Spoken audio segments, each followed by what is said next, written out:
இப்போ நாம் இருக்கிற இடம் வந்து ராஜஸ்தான் பக்கத்தில் இருக்கிற கப்பார் ஹில்ஸ் அப்படின்ற ஒரு மலை மேலே இருக்கிறோம். இந்த மலை மேலே வந்து ஒரு அம்பாஜி கோயில் இருக்குது. அம்பாஜின்னா ஒரு அம்மன் கோயில். இங்கே வந்து அம்பாஜி அப்படின்னு சொல்கிறாங்க நார்த் இந்தியாவில், முக்கியமாக ராஜஸ்தான் பகுதியில். இந்த கோயில் வந்து ஆக்சுவலாக குஜராத்தில் தான் இருக்குது. ஆனால் ராஜஸ்தான் பார்டரில் இருக்குது. குஜராத்தோட எண்டு, அதுக்கப்புறம் ராஜஸ்தானோடைய பிகினிங். இந்த இடத்துல தான் வந்து இந்த கோயில் இருக்குது, அம்பாஜி கோயில். இந்த கோயில் வந்து மலையடிவாரத்துலேருந்து சுமார் 480 மீட்டர் உயரத்தில் இருக்குது. இந்த கோயிலுக்கு மேலே ஏறுறதுக்கு ஸ்டெப்ஸும் இருக்குது. சுமார் ஒரு 1000 ஸ்டெப்ஸ் இருக்குது, மேலே ஏறி வரலாம். அதே மாதிரி ரோப் கார் வசதியும் இருக்குது. நான் இது வரைக்கும் ரோப் காரில் போகாததுனால இந்த முறை நான் வந்து ரோப் காரில் இந்த மலைக்கு உச்சி போய் அம்பாஜி அம்மனை தரிசிக்கலான்னு இருக்கிறேன். நீங்களும் என் கூட வந்து பயணிக்க போகிறீங்க, வாங்க.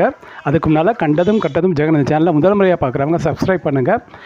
இந்த வீடியோ உங்களுக்கு ரொம்ப பிடிச்சிருச்சுன்னா லைக் பண்ணுங்கள். அதே மாதிரி இந்த வீடியோ உங்கள் ஃப்ரெண்ட்ஸுகளுக்கும் ஷேர் பண்ணுங்கள். மறக்காமல் கடைசியில் கமெண்ட் செக்ஷனில்